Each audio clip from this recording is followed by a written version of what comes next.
Hello, what's up this afternoon? This morning? I don't know. Whatever time it is, what's up, everyone? Welcome. Fine Tuesday to you all. Good to see ya. What is up, Victor, Gray, Radis, Gabble, Hamlin, Surface, Chicken Liver, Kebab Bob, and D? How's everyone doing today? So today, weird stream, short stream, special stream. We're gonna watch the Wizard spoiler stream for Commander Legends 2. It is kicking off in 10-ish minutes. So once that goes live, we'll jump over, we'll watch that together, and then I'm gonna have to scurry off and do a spoiler video. So no gameplay today, gonna be a little different, just a short little stream to look at the spoilers.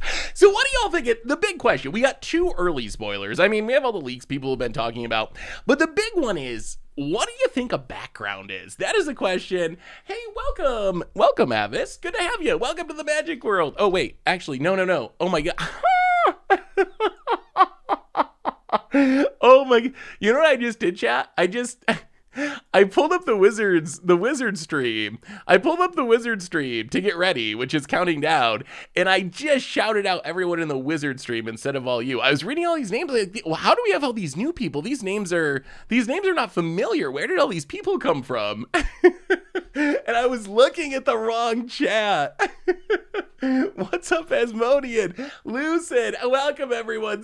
Beard, Stonk, welcome. So what do we think backgrounds are? We'll jump to the wizard stream in a minute. Like, Guild Artisan, 2-mana legendary enchantment background says commander creatures you control have. Whenever this creature attacks a player, if no other opponent has more life than that player, create 2 treasure tokens. So essentially, kind of like Monarch, right? If you attack the person with the most life. But what does background mean? Like, how do we get backgrounds? What do these actually do? People are saying they think maybe they start in the command zone. That seems possible. I'm sorry, Garrus. I was just looking at the wrong one. It was accidental. Swing for 0. Rattled. Welcome to the fishbowl. Thank you or the throne. That's what I meant. Not Monarch. Yeah. Very good. Yes, Spirit. Thank you, Beard. You saved the day. You saved me again. The Beard always comes through. I saw my little 2-year-old nephew yesterday. I was carrying him. He's still super little, and he pulled my beard and he said, "Is this your beard?" And I was like, well, what do you think, kid? What do you think? Yes, it's on my face. He's the funniest little troll. He's the funniest little troll. He's like, no, this isn't one of my other brother, Josh. He's like, this is Josh's beard, right? It's like, dude, come on now. Come on, you're only 2. You shouldn't be trolling like that already. Gramacello, how are you today? The other new card we got, John Ironkiss, the Shattered one. Dimir Commander. 4-mana, 3/3 elf wizard. So a Dimir elf wizard on our rep page. Welcome to the fishbowl. Thank you so much for your subscription. Big soup to you. Thank you. At the beginning of your end step, target opponent gains control of up to 1 target creature you control. Put 2+1/+1 counters on it and tap it. It's goaded for the rest of the game. And it gains, this creature can't be sacrificed. And then when a creature you own but doesn't control attacks, draw a card. I love commanders like this. I don't think this is actually Stone Stokes. That sounds way better. I love commanders like this. It's pretty unique. It's a unique commander. Like, giving away your opponent's stuff, kind of spicy, get your bronze bombshells going or whatever, or just give away whatever. Like, give your opponent stuff. They can't attack you. It's goaded forever. It can't be sacrificed. You're gonna have to smash into your opponents and hopefully take down their life total while you get to sit back and draw a bunch of cards and laugh at the chaos that you created.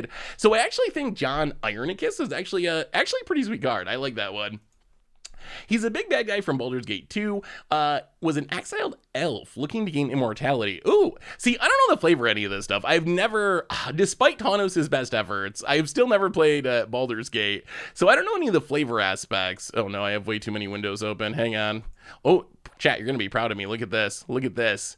Oh wait, that's a game I was recording. Oh wait, that's still Moto. That's also a game I was recording. Okay, look at how clean this is, chat. Look at how clean. That's like half of my desktop with nothing on it, which I'm pretty happy about that. I'm pretty proud of my desktop cleaning abilities. All right, where are our spoilers? Oh my goodness, so many windows. 5 minutes until official spoiler time. All right, close this. There we go. We're getting there. Okay. Still needs, oh, it's so much better. Hey, what's up, Jesse? Good to see you. Stone Rain, welcome.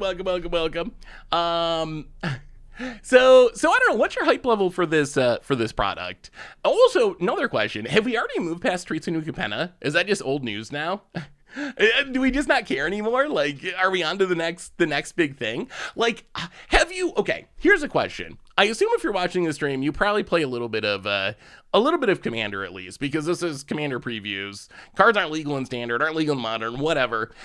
Do you have Commander decks that you want to build or in process of building from Streets of New Capenna that you haven't completed yet? Because I feel like that's a real thing. Like, people, we just got that set. People are going to probably still have the cards they ordered that are like not even there yet. Like your Gaidia deck or whatever cool old Capenna. Yeah, exactly. It is old Capenna now.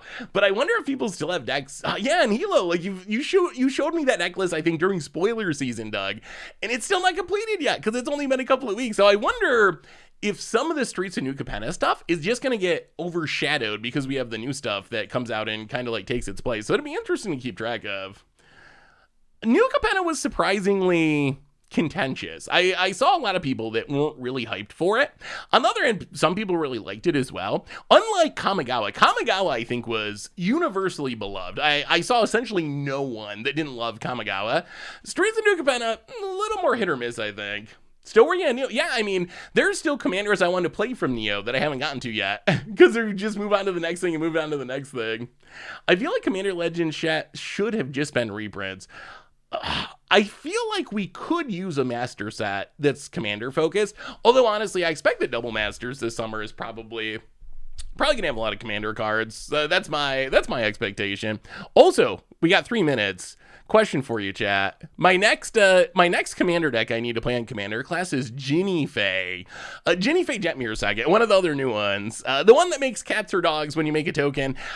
Any ideas? Here's where I'm at so far. Any super spicy additions that I should add to the deck? So essentially, I tried to stay on flavor and have basically everything make a token, right down to playing like Replicating Ring and Skyclave Relics over the Soul Rings and so forth, Magnifying Glass even, because it can make a token, which can be a cat or a dog.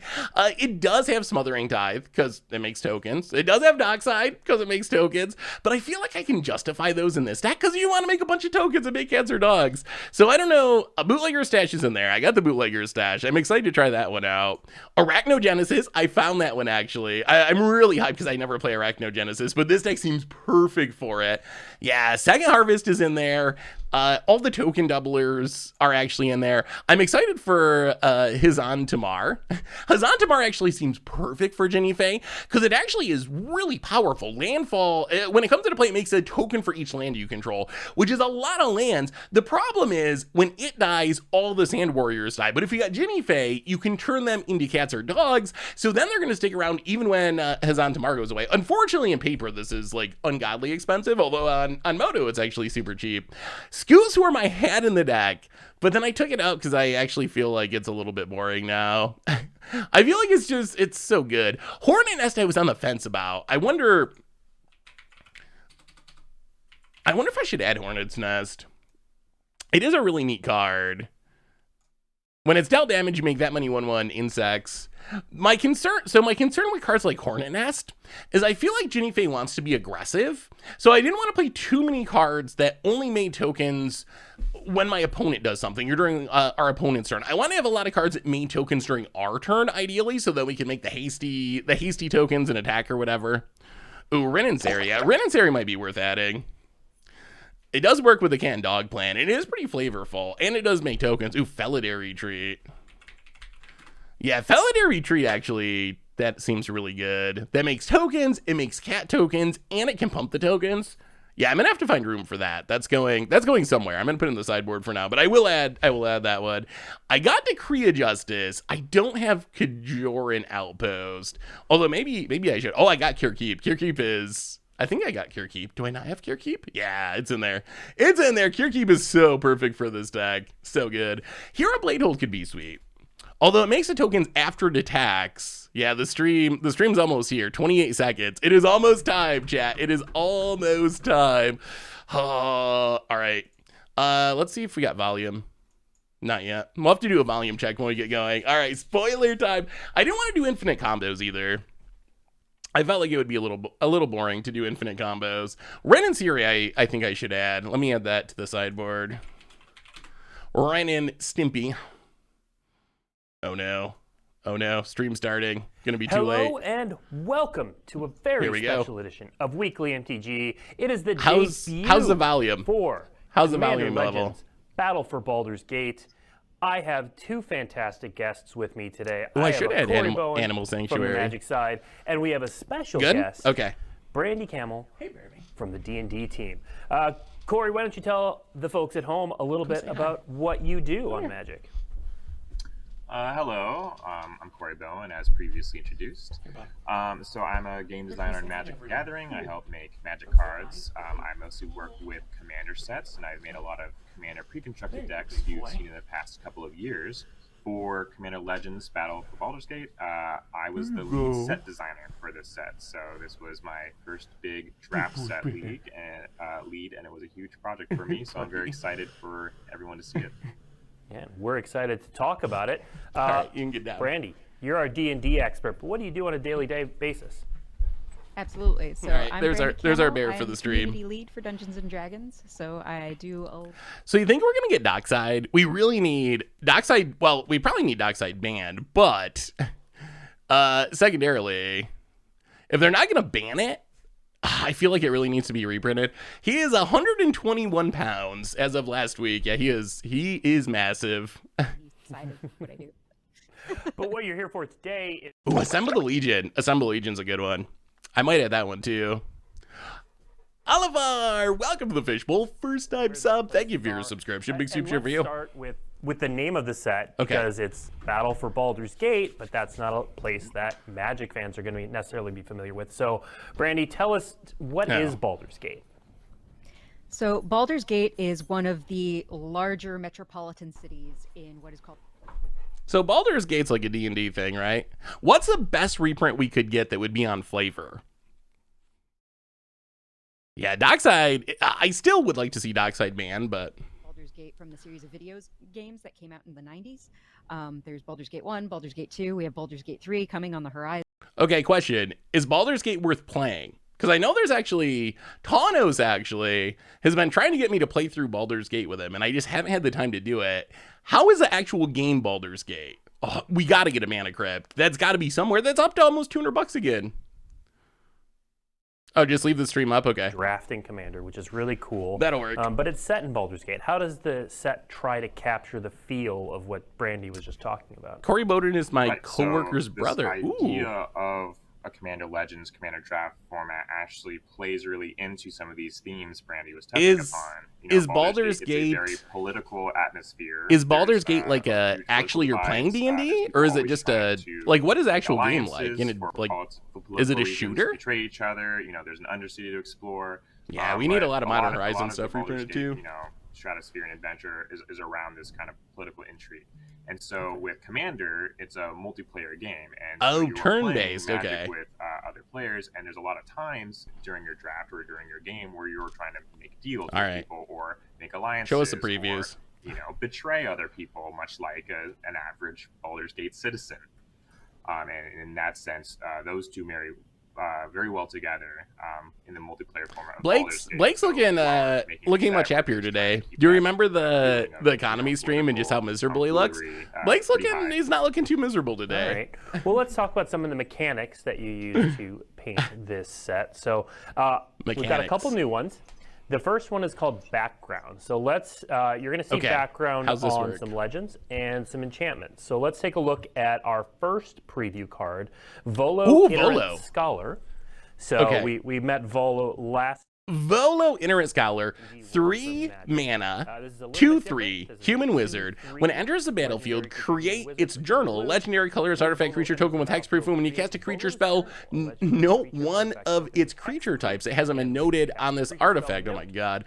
Tap it, draw a card for each type noted on it. Choose a background. And then you can draw a card for each creature type noted. That's way better than the first Volo. Name Volo's journal. Also, notice there, the rulebook frame is returning. So we talked about that with the preview. The wording is so clunky. See a bunch of so essentially here.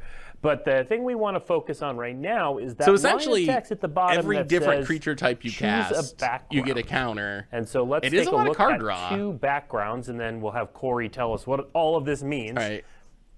So Noble Heritage is a legendary enchantment. Noble Heritage, 2 mana legendary background. Commander creatures, so much text. You have, when this enters the battlefield, in the beginning of your upkeep, each player may put 2/+1/+1 counter target creatures they control. For each opponent it does, you gain protection from that player until your next turn. Criminal Past is an enchantment for 2 and a black. Creatures get +X+0, where X is the number of creature cards in your graveyard. And this creature gets +X+0, where X is the number of creature cards How do these work? Your graveyard. I just want to know how these work. Corey, what's going on here with background? So there's a lot going on with backgrounds. You know, we just saw Volo has a bunch of text, has choose a background, and all these backgrounds. And essentially what these are, it's a partner-like mechanic where if I have a legendary creature that can choose a background, and that card is my commander, then I can also have a legendary enchantment that is a background as my commander as well. So it's basically partner with an enchantment. Or in the command zone, rather, if your commander has choose a background. And functionally, they'll function very similar to partner, where you can cast them from the command zone whenever you want. And as they are removed and go back to the command zone, you'll have to pay 2 for every other time you played your background. All of the backgrounds have this kind of grafting text where they give an ability to your commander. I don't know. What do you think of backgrounds? You know, I kind of feel like mechanic in Dungeons and Dragons when you're making your character. I don't know. You know, I'm always skeptical of background, so it's a way of you know, of mechanics to add to the command zone. What your story is, who you are as partner, a I guess. And in a commander partner draft with set, is sweet. Drafting legendary creatures, it's a way to bring partner itself was broken. It should be less broken than partner. From Dungeons and Dragons into Commander, where I'm Volo, and you know this game or this draft, I'm Volo with a criminal past. You know, that's my D&D characters. I'm this Arctic wizard. With a criminal past, or maybe I'm noble Volo this time. I've decided that I'm noble Volo. Wait, you can play so off color? Ability, or maybe I'm a criminal or whatever. And there's tons of different combinations to choose. You can play off color? Is that what they're saying? Many of them based around real background. Wait. Did you just hear that? Are they saying what I think they say? So if you're playing Volo, you can have criminal past be your background, or you can have noble heritage. So do these change your color identity then? So like Volo plus Noble Heritage, you're an Azorius deck? Draft kind of work is that it was a bunch of monocolor partners where you could, you know, draft them and build a 2-color deck with 2 partners, and it helped you. I don't know. What do we think? If you had a red partner, you could still be open to red-black or red-green. Turns out that's very. It is nice that you can add colors. Draft format to have that flexibility. We need a partner with background. And so I think we need a partner with background, so we can just have like 5 commanders. Pretty soon you're gonna have like 50 cards in your deck and 50 cards in your command zone. Definition of a partner-like mechanic or 2 objects in your command zone, so it's a little bit of a different feel, and it feels a lot more like creative. I mean, I will say, I really enjoy. The ones we've seen so far look pretty safe. Let's move on to the next new mechanic of 2 new because they're only triggering on this your. one is called Initiative, and we see Initiative on another preview card, White Plume Adventurer here in both the main and extended versions. And you'll notice it says when it enters the battlefield, you take the initiative. The beginning of each opponent's upkeep, untap a creature you control. If you've completed a dungeon, untap all of them. A single creature, and then to know what the is that Venture? Does, we've is got this a Venture 2.0? And a helper card here. So when you take the initiative, you venture into the Undercity. So you venture into a specific dungeon, this dungeon here. So Corey, what's going on with initiative? So Dungeons and Dragons, the first word we say is dungeons. Adventures in the Forgotten Realms have introduced this dungeon mechanic. And we wanted to play reveal the top 10 cards in your library, put a creature. A new, fresh way that maybe was a little bit more multiplayer oriented. How did they manage to make? Yeah, how did they manage to make dungeons even more parasitic? Like, why? Why wouldn't they just... One of the things I was hyped about for this set is I thought that we were going to get more dungeons, and dungeons were going to take and get better as a result, but it seems like they've made these in a way that they don't actually work with other dungeons. It's like, initiative only gets you in this one dungeon, so you can't synergize with old dungeons. It's the initiative. You hit people, you venture into the Undercity, which is, The Undercity actually seems pretty powerful. Like, Baldur's Gate itself. First room, draw a card. Second room, scry or 2 counters. Third room, whatever, treasure, life loss, goad. Draw a card, make a 4/1 skeleton. Last room, reveal top 2 cards of your library, put a creature card from among them onto the battlefield with 3+1/+1 gains hexproof into your next turn. So you're working 1, 2, 3, 4, 5. 5 levels, and you get a really powerful payoff. Mechanic we're going to talk about. It actually about. seems so much a mechanic as so it good. Is sort of a card subtype that has a mechanical. I don't like that they don't synergize with old dungeons, though. The Return of Gates, which just makes sense. And get your Maze's End. Baldur's Gate. Right here, Baldur's Gate is a legendary land gate, and that's. It's like in the TV show when they break the 4th wall and they say the name of the TV show and they're like, do a big wink. I feel like that's the moment. That's fantastic. At X Mana, where X is the number of gates you control, cards really good. Really, really good. That flavor text works on so many levels. Wow, Cabal coffers for gates. Anyway, that's literally Cabal coffers for gates. This is very on the nose, Corey. Oh my god. The only downside is it's not legal anywhere. If this was in Pioneer or this was in Explorer, oh my goodness. Oh my goodness. It's gates. There's actually 9 It's Cabal coffers for gates. Separating the different districts and the different levels of the city. And in this set, it's more of a lighter finance archetype. Advice. There's no color pair that's finance advice. Get your gate stuff. There are 9 gates in this set representing the 9 gates. There's nine new gates. The commons are kind of the pivotal land. So thankfully the gates themselves are cheap. Maze's End, I would keep an eye out. Like if you think you want to build around gates, Maze's End I would suggest maybe trying to get soon. It's already increased sub. I don't know what other gate payoffs we really have that are higher rarity. Most of them are lower rarity. So I guess maybe it's just Maze's End. In the set that care about gates as well, but we thought it was a really delightful little light touch. Maybe Circuitous Route. That's sweet. I like gate support. Open to this fun little. Oh, the Gateway Plaza is in uncommon, but there is a set as well that also cares about gates. Plaza of Harmony. Not technically a gate itself, but it is good in a gate deck. So that is the other rare that could be worth considering. There's actually like a size limit. Gates are sweet. Animals can be in the city. So yeah, like Guild Summit and that stuff might go up, but they're uncommons and they're very easy to reprint. Like I wouldn't be surprised if Guild Summit was in the set. Yet another level on that flavor text. I love it.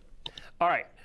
Real quick, we're going to kind of run through. So when you're drafting this set, the different colors have different themes. They have different ways they interact with each other. So we're going to talk real quick. I'm excited for gate support. Gates is just such a fun archetype. Let's start with white. Let's take a look Whoa, at some my of God, the so many cards. Uncommons from the set.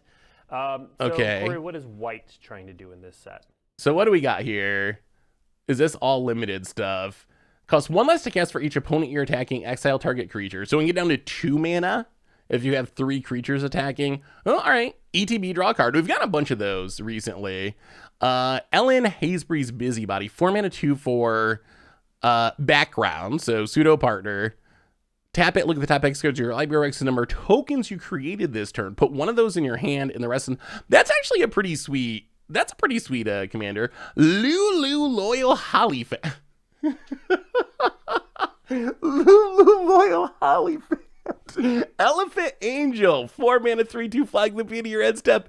If a permanent you controlled left the battlefield this turn, put a +1/+1 counter on each tap creature you control and then untap them. Choose a background. Lulu Loyal Hollyfan. Is that a real D&D thing? Are elephant angels a real thing?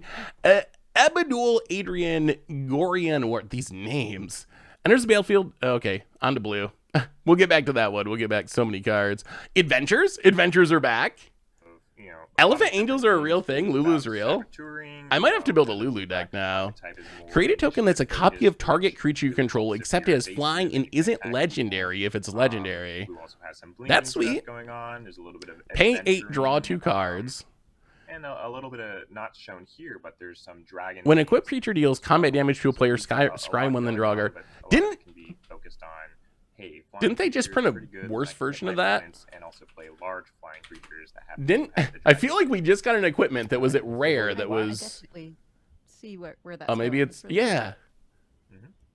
Whenever equipped creature deal combat damage to a player, it connives X. Oh, I guess okay. So that's kind of like blue Mask of Memory, I guess. So it's not strictly worse. Blue, it does care about some initiative stuff. Eldraine. Eldraine. Eldraine. Synergy, sacrifice synergy, some stuff you kind of expect to see from Servok Deathbringer. 3 mana, 3/4 at the beginning of each player's end step. If no permanents left the battlefield this turn, that player loses X life where X is its power.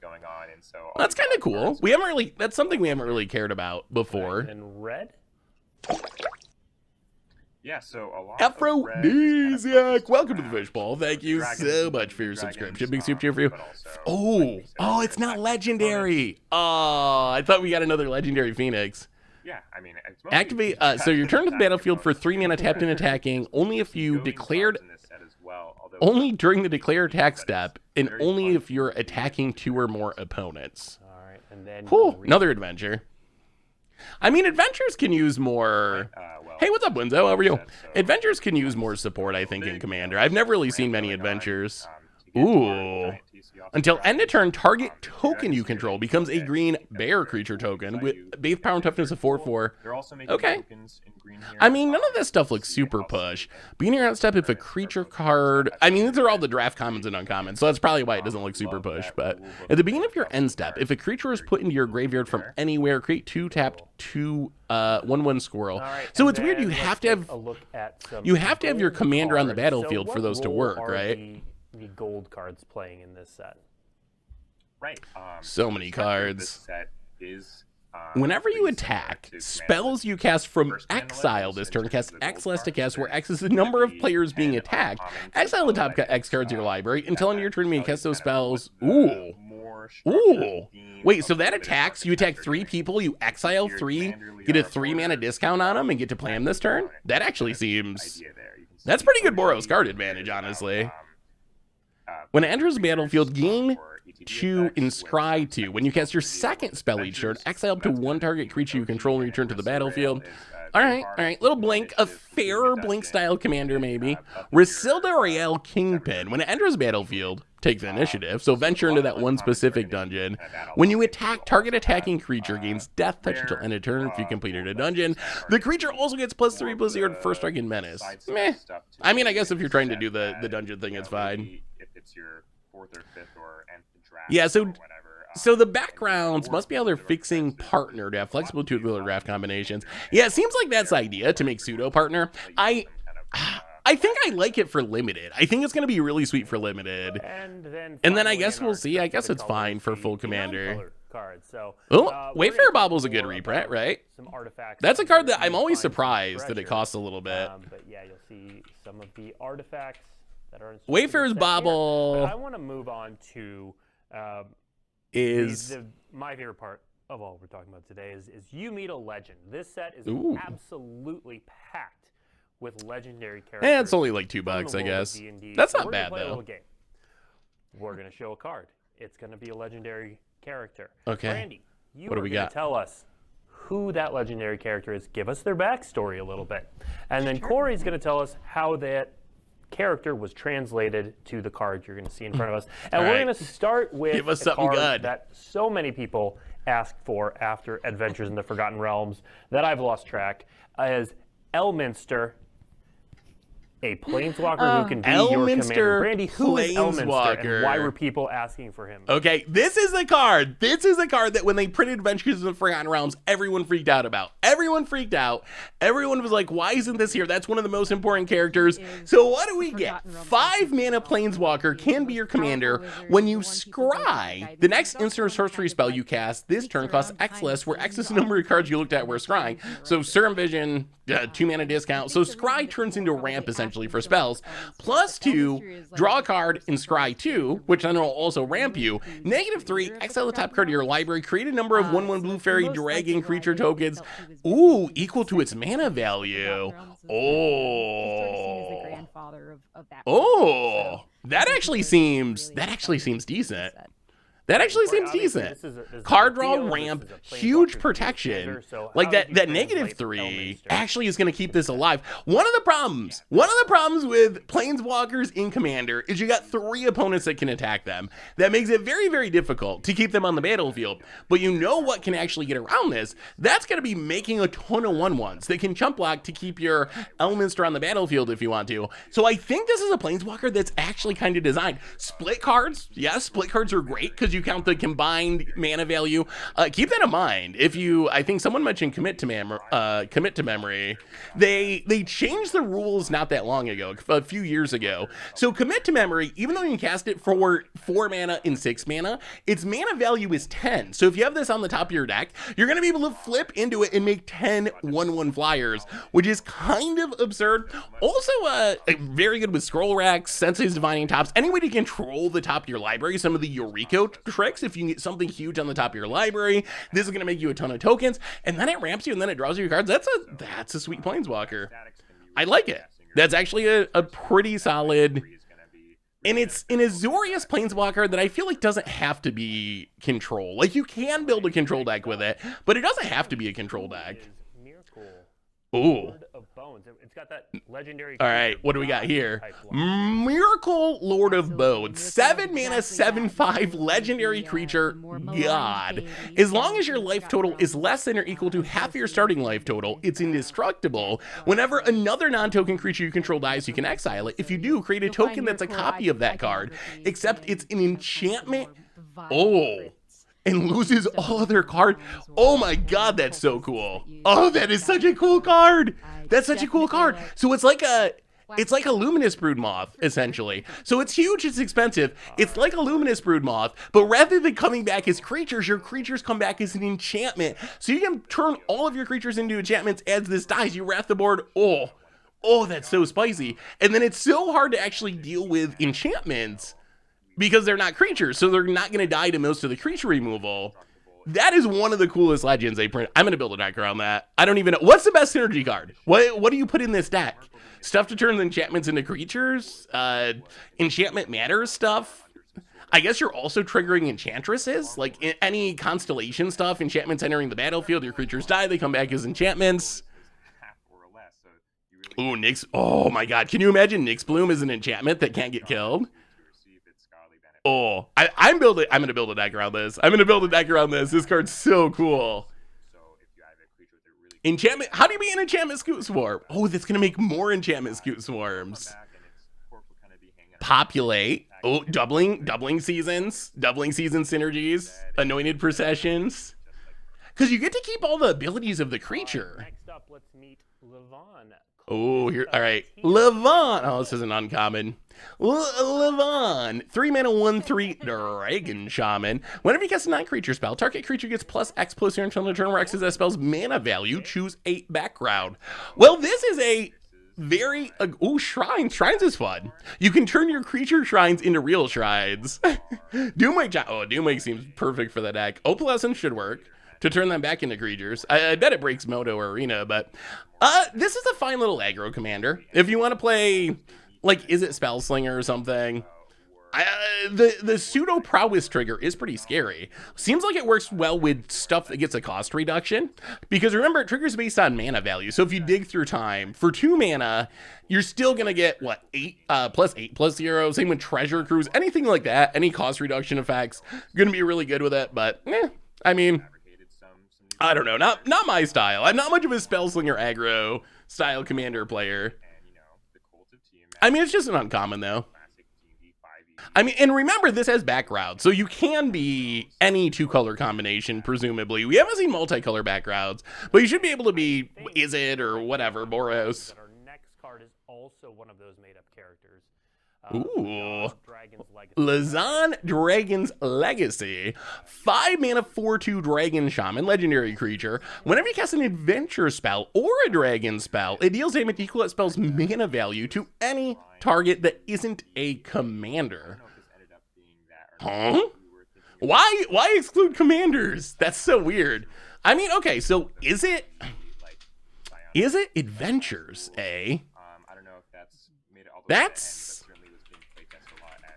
I mean, so is it? What do you get for adventures in Is It? Aberrant Mind did in fact make it in. I believe it's in Tasha. Normally when I think of adventures, I think green first. All right. Well, our next preview card. I guess we're going to need more adventures from the set. I guess Brazen Borrower's not bad. The red adventures are kind of meh, though. Am I pronouncing that right? Lae'zel. And Volkith Champion. What is a GIF? There's a lot to explain here. So big question. What is a GIF? Is a big question. Very What big is a question. GIF? So Chat. What is a GIF? GIF? Powerful warrior race that is found among the astral planes, which is one of the more like star-like interplanetary. Brazen Borrower was good. Existence. And It's an Lae'zel alien? is actually one of the companions you'll meet in Baldur's Gate 3. You can meet up with her pretty much immediately in the early access that's available. And, Extraplanar. So it actually is kind of alien. Extraplanar. So the card itself, 3 mana 3/3 legendary gift warrior. Background, so it could be multicolor. If you would put one or more counters on a creature Planeswalker you control or on yourself, put that many +1 of each of those counters on the permanent player instead. That's a twist. That's a twist. What counters do you give yourself? Do in Baldur's Gate 3, which is what is the one from the old Commander precons? Basically Space Elves. Lae'zel is a warrior, and so the kind of counters that you're going to Experience counters? Experience. Energy, I guess. Do you give? Does energy go on a player? a main draft archetype theme, but this is a rare. I think it is target player. There are cards in this set that So energy, poison, but you don't want to poison yourself. This kind of gives you a chance to do something a little bit Huh. the norm for the draft archetypes. Interesting. Draft in a way that's a little bit So there's not a... I don't know how many synergies there are for this. It does work with permanents though, which is kind of... So it's like a winding constrictor essentially. They can be your commander, but it's in white and it works with counters that go on yourself.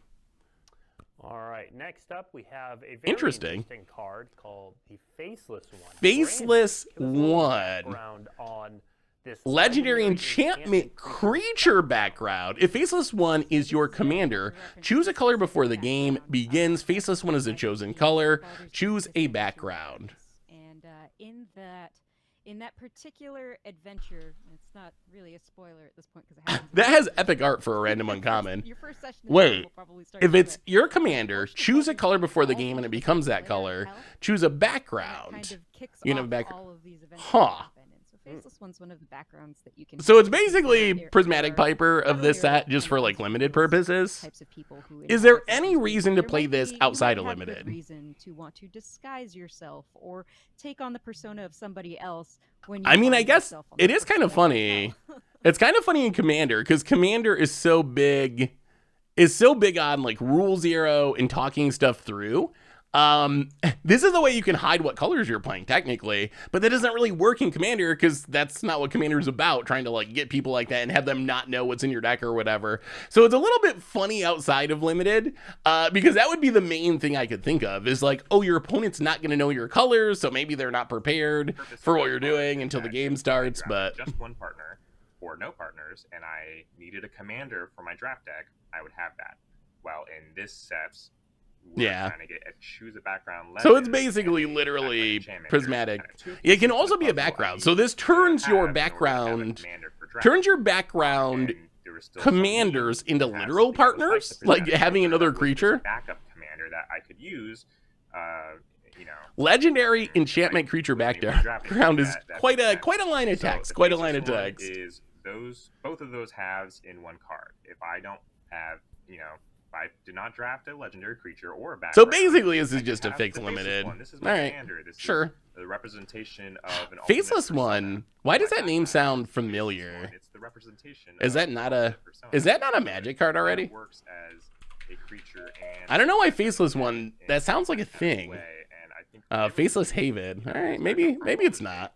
Worked well because if I have a creature. Oh, Game of Thrones. That might be it. Background is this alternate persona, and that's represented by a creature. All right, next. Which I think is interesting.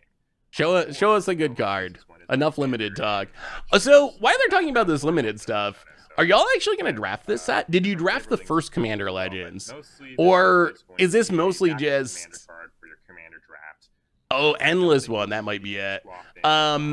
art is. Did you actually draft the first Commander Legends, or did you just use it to get cards and reprints? Because we've got a bunch more Legends to get through. I kid you not, people at home watching this. All right. We have so many cards. Lightning round.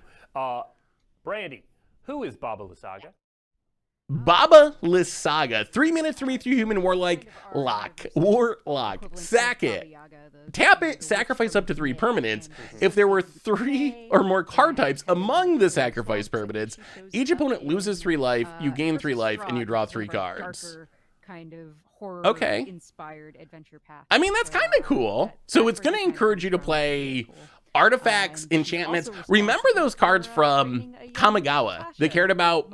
have been mentioned in the first set. Oh, it's Yaga? Baba Yaga? Come on now. But Corey, how does this card make it? That does not look like Yaga. Why are there so many letters in there if you're supposed to say Yaga? Those cards from like Kamigawa Neon Dynasty that cared about artifacts and enchantments, this could be a good commander for that mechanic, because that's kind of what it wants. You need permanents of 3 types. What types do you have? Land, artifact, creature, enchantment, planeswalker, I guess, are the big ones. I don't know if you're going to want to sack your lands repeatedly. In the late game, it might be fine to draw some cards.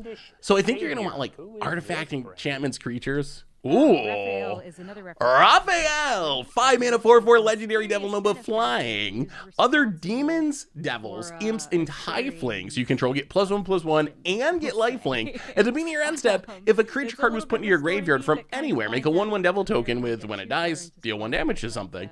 So that's a lord for a bunch of types that could use a lord, I guess. So this is a card that could show up in the 99 of those tribes. If you're playing Rakdos, demons, or something, plus it can be your commander. Tiefling. Ooh. Gorian Wise Mentor, Bant, 3-mana, 3/4 vigilance. When you cast an adventure spell, you can copy it and choose new targets for the copy. That actually seems like a... Yeah, Rakdos lifelink is weird, isn't it? Well, black gets lifelink. Red doesn't, I don't think. I can't think of a single red lifelink card, actually.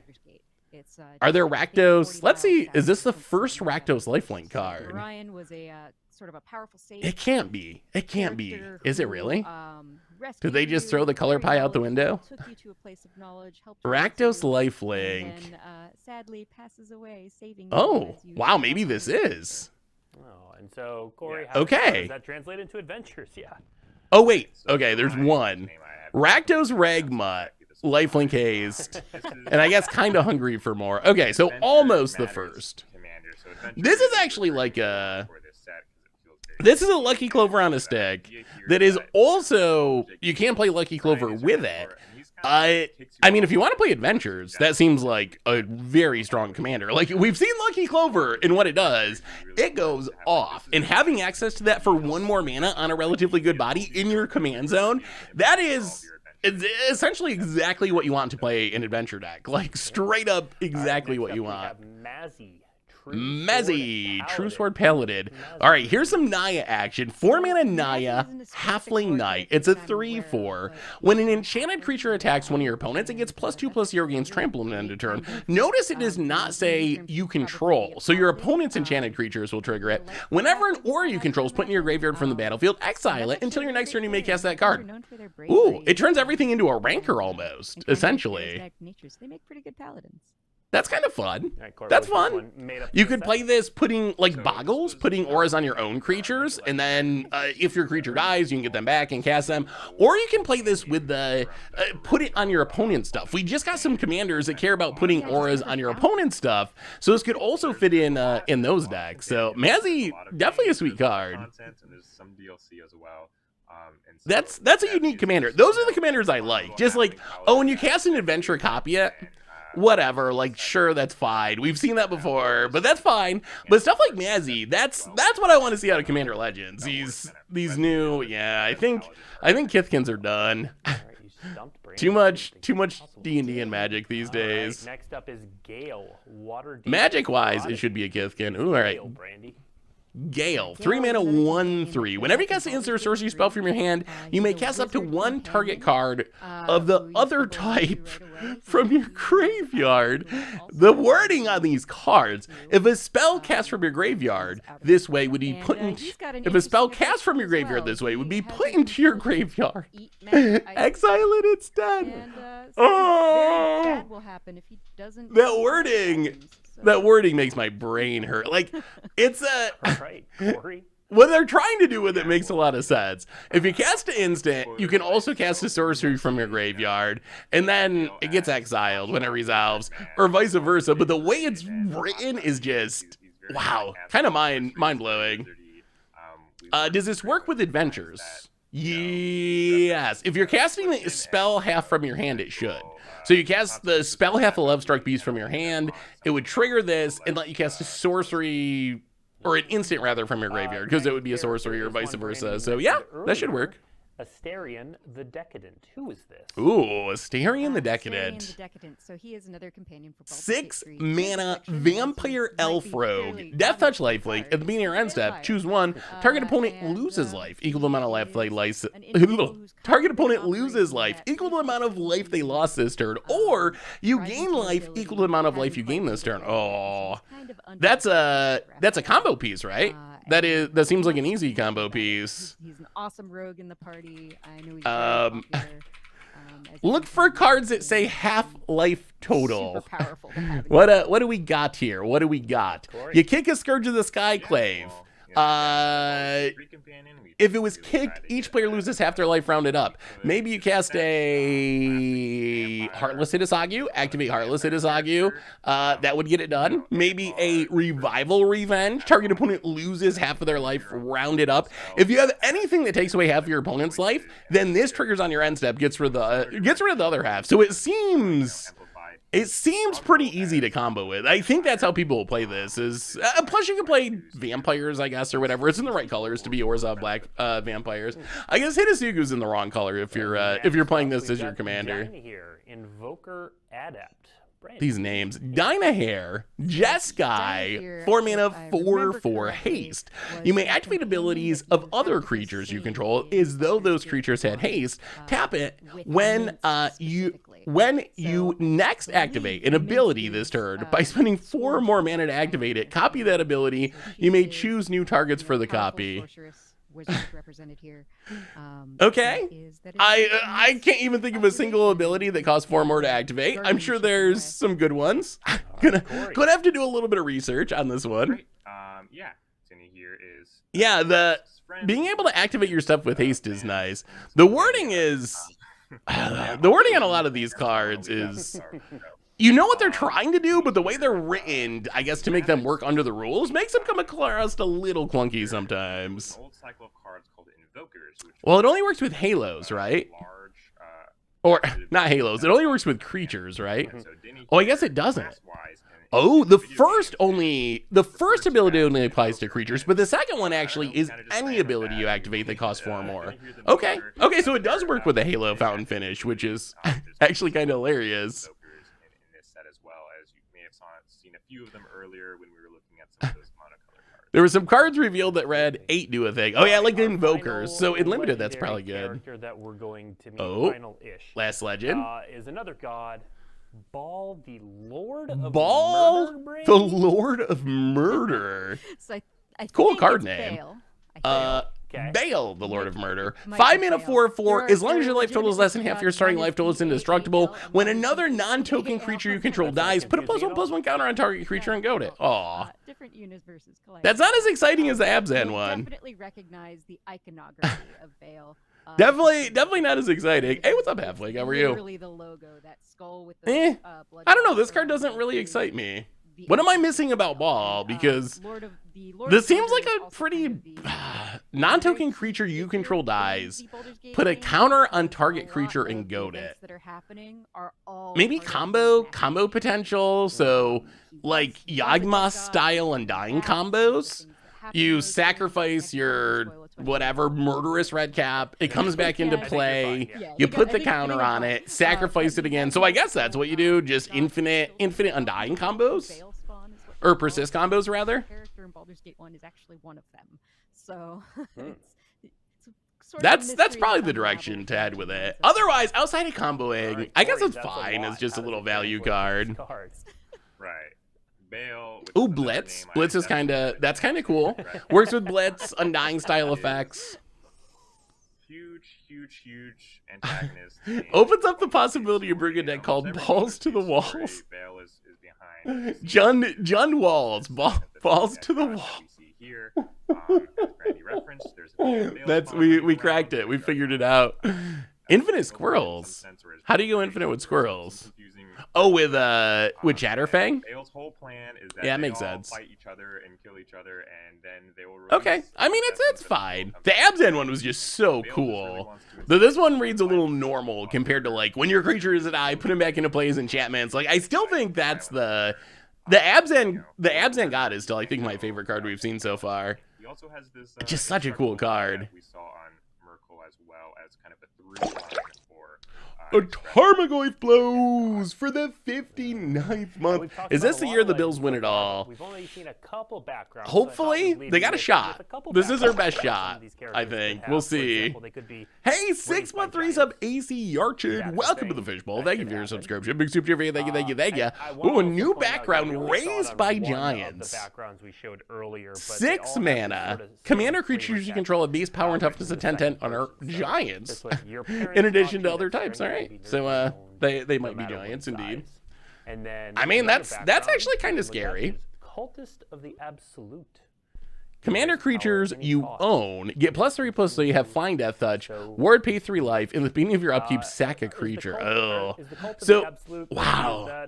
Okay, so if you can build a deck where sacking is an upside, then I think that's actually pretty powerful. Like, +3/+3 flying and death touch for 1 mana and ward, that's actually pretty good, but you gotta be able to work around the drawback. But 1 mana, that's coming down on turn 1. Rogak maybe is the way to go. Oh, but Rogak, you couldn't play this as a background because it's not a background commander, right? Yeah, Corey, it looks like this is a bit of a blessing. We'll have to see what commanders we have to go with it. Oh, yeah. Well, okay, so am I misunderstanding this? With Cultist of the Absolute or a background, you can't just play this as a secondary commander with any card, right? It has to be a commander that says choose a background on it. I think. I believe that that's how it works. It's basically partner, but you're partnering with but you're partnering with an enchantment. This week and next week for the main okay, commander deck face card. We have commander precons coming with our commander set. Shared on the 30th Captain and 31st. Northgrod. These are the commanders helming those decks. So you kind of get an idea Horrors you control a menace. When a horde deals combat damage to a player, mill that many cards. We've got a human druid that creates wolves. When I don't even know if too much text. Look at the top card of your library. Time you cast cleric, rogue, warrior. That's a commander for party. There's actually party captain. Party captain. That's actually a good commander for party. Let's move on. So there's too many cards. Counter a monster, of course.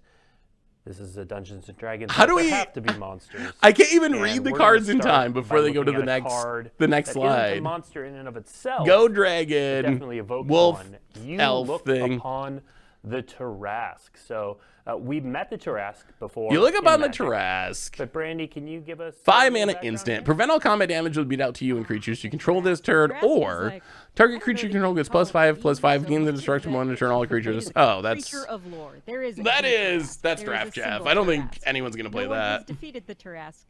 It is forever. Have any of your commanders shown up, Doug? You mentioned making videos about a couple of the leagues that you were waiting for them to be previewed.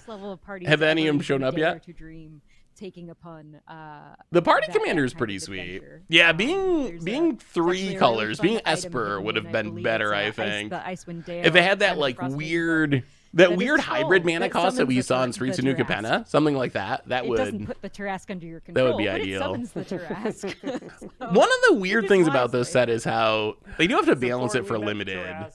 Like this is a card, you look upon the Tarrasque, I mean, I guess you could play it for flavor in a Terrace deck, but this just isn't a isn't really a card that I think people will play in Commander proper. So that's one of the downsides, is mixed in with all these sweet Commander cards, you also just have, oh, we need this to make limited work type cards. Remember their funniest moments in Dungeons yeah, Esper would have made that a lot more exciting. Encounters with the Tarrasque is this kind of chilling, funny, scary. Apparently Tarrasque is how you're supposed to say it. You know, so funny that they made a scroll that someone's pulling, which is ludicrous.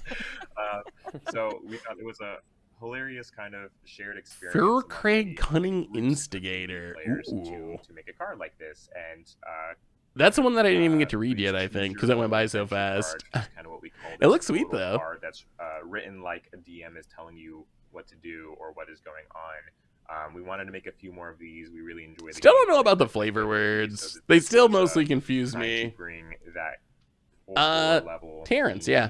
Shared experience to that's its name, right? Mm-hmm. Big T. Right. Scary next Terry. Up is not so much a monster, but certainly a creature that you wouldn't want to face in battle. All right. The Battle Angels of Tyr.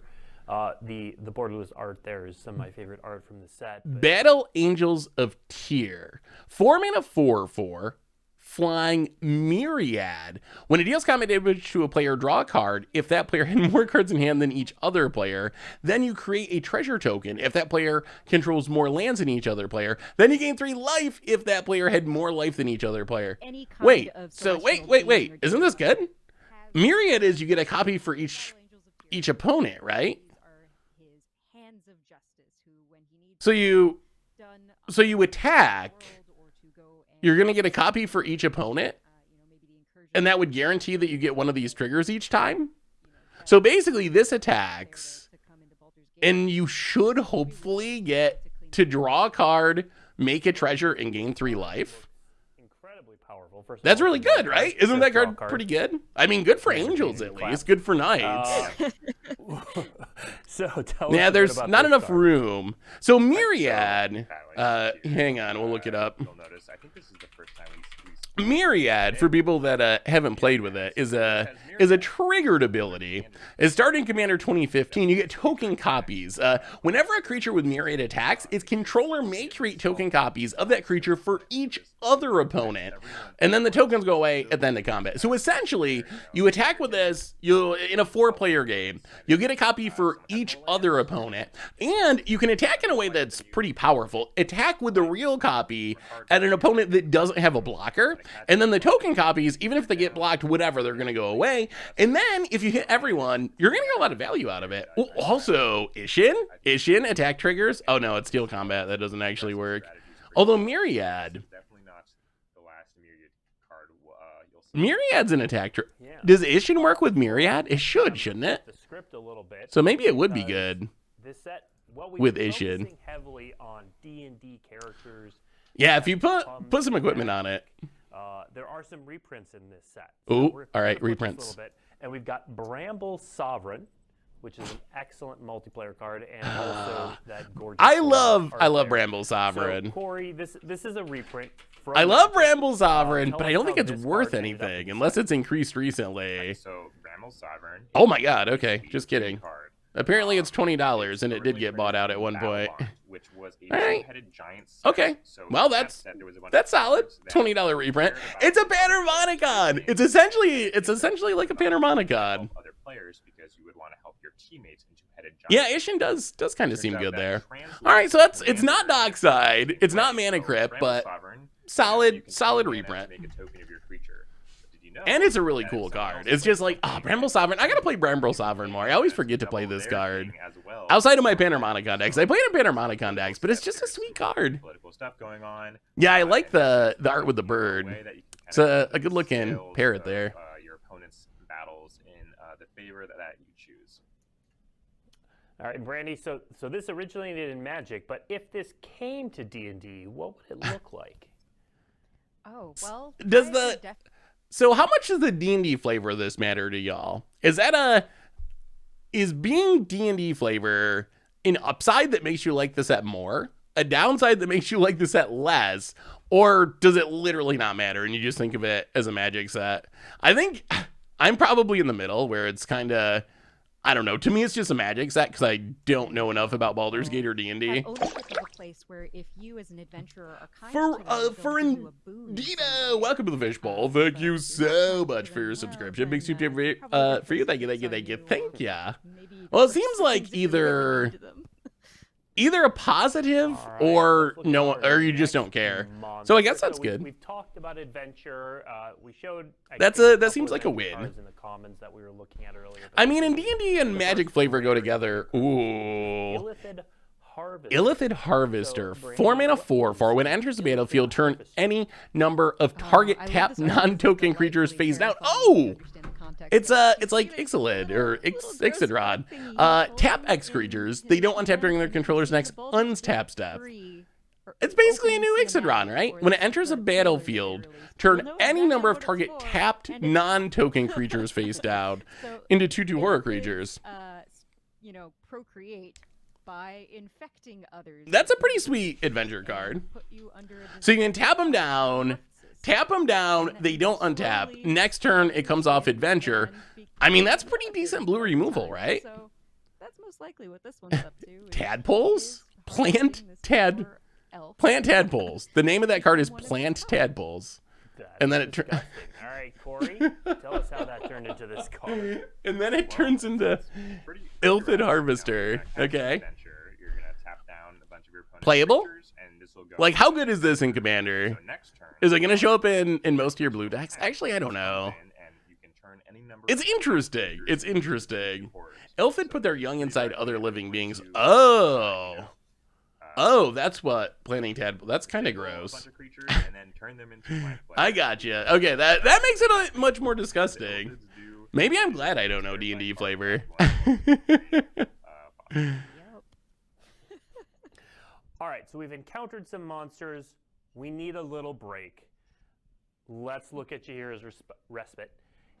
Jaheira's So this one is a Respite. fog, searches for some 4 lands. mana instant. So who- Fogs, and then search your library for X basic lands. Who Rex is a number of creatures Jaheira? attacking you. Put those creatures onto the battlefield tapped. So Jaheira is another companion from Baldur 1 and 2. She was one of the first people that Gorion leaves and I'm gonna say this card is way worse than people because think. Her and her companion Khalid. This is a card that I think people are gonna play, and it's probably.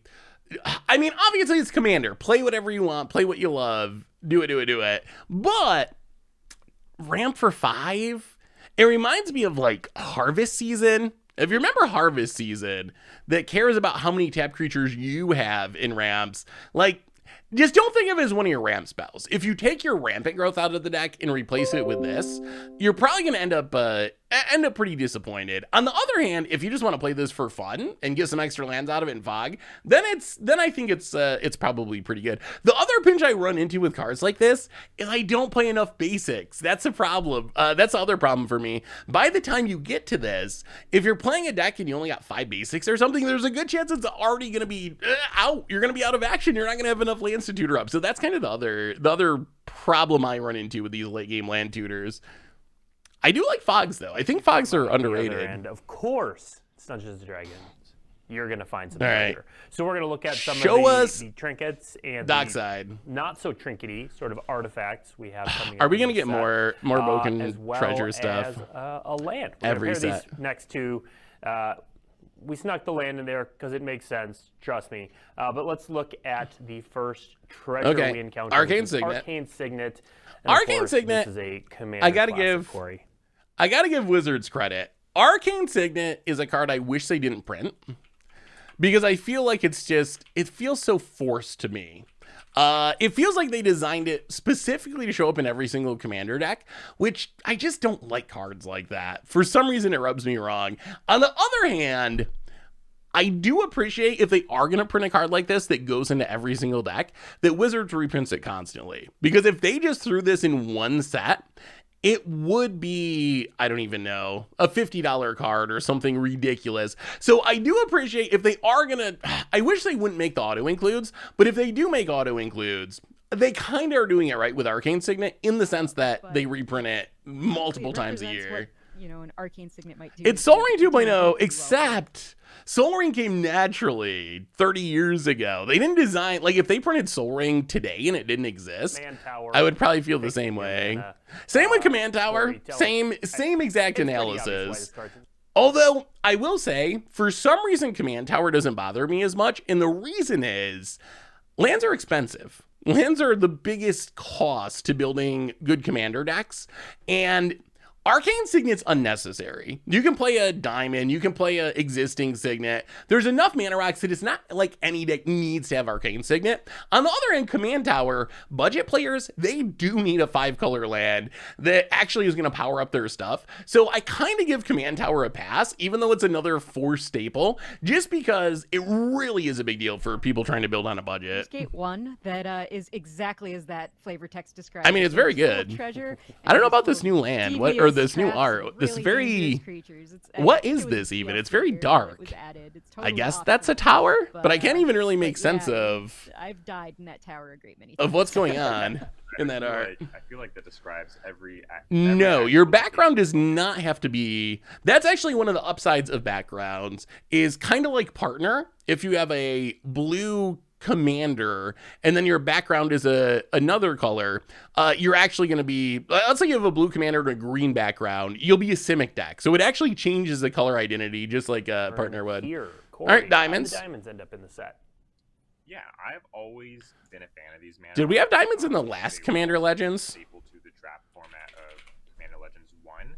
Yeah, we did. What's really important about the diamonds for the draft is, how do you feel about diamonds? Are diamonds exciting enough to get reprinted constantly? These are diamonds that are one color and not like. I kind of wish we had another cycle reprinted.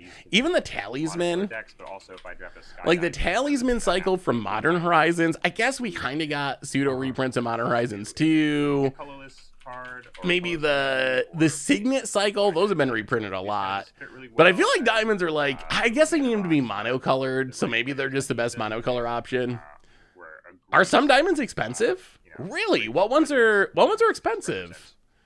The one I just looked at was like 25 cents, but maybe I'm missing the expensive one. Your gems, probably the blue one. Is that accurate, Brandy? Honestly, something I'd like to call out here. I mean, if they're actually expensive, then that's kind of sweet. Gems reference a different deity in the Forgotten Realms.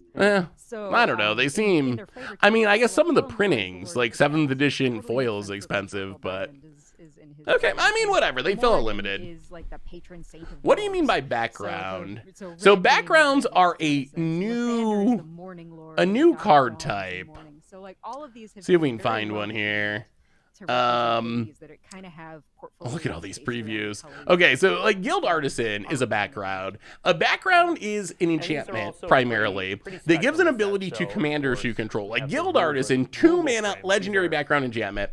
Commander creatures have, when this creature attacks a player, if no other opponent has more life than that player, create 2 treasure tokens. So this is essentially another commander. Think of it just like partners, essentially. So you can play Volo, which says choose a background, and then you can play Guild Artisan, and you will be essentially an Izzet deck. You'll have them both in your command zone. You can play them both at any time with the command text, just like normal commanders. So, right now ooh, Spelljammer, and that's where Nautiloid ships come from. Nautiloid ship, 4 mana mythic 5/5 vehicle. When it enters the battlefield, exile target player's graveyard. Good to see some more incidental graveyard hate. When it deals combat damage to a player, you may put a creature card exiled with Nautiloid ship onto the battlefield under your control. Yeah, good for vehicle decks. That seems sweet. So incidental graveyard hate, and then when it hits your opponent, you get to play something for free, a creature, put it into play for free. Feast on the brains of unsuspecting. I mean, that's a good vehicle. The question is, would you play this in a generic deck? Obviously, if you're something that cares about vehicles, this is a colorless card though, so any card could play this. It might be fun just to jam in random decks. Like, it might do enough 5 mana or 4 mana 5/5 flying, and it exiles a graveyard, and if you get in a hit or 2, you're going to get some free creatures. That seems pretty good. Yeah, I mean, if you're playing Mill or something like that, it gets even better. You can do it to yourself. So you can play self-mill, nuke your own graveyard, good with Greasefang, good with DePaula, any vehicle matters type commander for sure. But maybe it's just good enough if you can give it haste. So if you can give it haste, like do your Satyr Wayfindering, self-milling in the early game, play this, haste it, immediately reanimate something. Is there any combos? Is there, do we have extra additional combat? Very cool. All right. Last Is there, card, certainly not least. oh, last card. Robe Robe of the Archmagi. of the Archmagi. 3 mana equipment. When a crypt creature deals combat damage to a player, you draw that many cards. Equip for 4 or equip to a Shaman, Warlock, or Wizard for 1. This is a very powerful kind of artifact. Okay. Level, and, When a crypt creature deals combat damage to a player, typically means to what does this compare to? an extremely rare magical item. And that's exactly what So we have that Connive one. We just got the Connive one, but this actually just straight up draws cards. That makes both players draw cards. Maybe there isn't a great comparison. Well, I mean, so this card, I feel like if you're playing a no Dockside yet at least, maybe Dockside's gonna be this is a limited set. And it's also going to partly be on Magic Arena as well. It's going to be not the exact same set. They're going to make some changes, but it is going to be draftable on Arena. And hopefully on Moto. They haven't confirmed that I've seen. So I think if you're playing a tribe where you can equip this for 1, probably pretty good. If you're equipping it for 4, probably pretty bad. So I think you pretty much have to be, or have some additional synergies for it with card draw or whatever. But I think you mostly got to be one of those tribes. That is it. Dockside. Wow, that's fast. a ridiculous amount of cards. Dockside might be more likely in Double Masters. So many cards. Thank you everyone for joining Wow. us. Today is the first day of previews. Previews are going to be running for Commander Legends Battles of Baldur's Gate all this week and next week. This week is going to focus on the legends and characters of this set. Next week we're going to look more at building around those characters. Well, and then that is our preview stream. What do y'all think? Estimate for how long today's video would take. So I'm going to try to keep it a little short so it's not a 2-hour video, but just scrolling through this amount of cards, like it would probably take an hour just to read the text on all these cards. And that doesn't even include having some sort of analysis. So it's probably going to be a long one. I think it's probably going to be a long one, but I will do my best to keep it down to a reasonable amount of time. I guess the good news is some of the cards in the spoiler video, there's probably not a ton to talk about. Like maybe we can lump all the backgrounds together, like the random commons, like what are you going to say about Look Upon the Terrask or whatever. Like there's just not that much to say, and then focus more time on the important stuff. But can you link the website? Yes, if you'd like to see the latest spoilers, you can find them all. Actually, the best way to do it is and this works for every set, mtgpreviews.com is our spoiler site. So if you remember mtgpreviews.com, that's always where we have the latest set spoilers being updated throughout the day. So I gotta say, my favorite card, I want to know your favorite card, and then I gotta go work on this super long spoiler video. My favorite card of the day, it's got to be Merkle, Lord of Odes. A lot of these cards are fine, and I think they're very playable, and they're like even good. A lot of them, like the Angel seems really good, and we got Ramp, and we got some decent reprints, and I love Ramble Sovereign.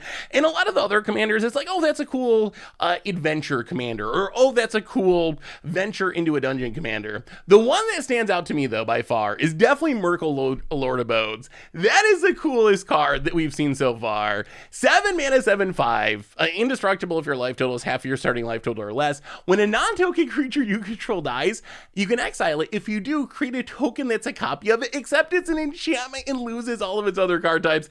I'm gonna have to think about the best way to use this, but that's just so unique. We've never seen that before in Magic. That's a brand new ability. Also hyped for gate support, so I'm hyped about that. The one thing I will say that I'm gonna complain about, and I think this set looks fine in general, I am gonna say I think they butchered initiative. I think that what we needed was more support for venturing into a dungeon. I don't like that they separated it out. Like that's kind of the issue, is I feel like I feel like this should just be a dungeon, and the initiative should be venture into a dungeon, and then you can combine your standard stuff from Adventures in the Forgotten Realms along with these new cards, put them all together, have a cool deck. I don't like that they made initiative its own thing. Like that's my one criticism. We see one dungeon, and that's the only one you can go into with initiative, so it kind of made a pretty parasitic mechanic, even more parasitic somehow, which kind of blows my mind that they managed to do that. So that would be the one thing I would complain about, I think. But in general, like, I don't know. I'm interested to see how backgrounds play. It seems like a pretty safe version of the partner mechanic.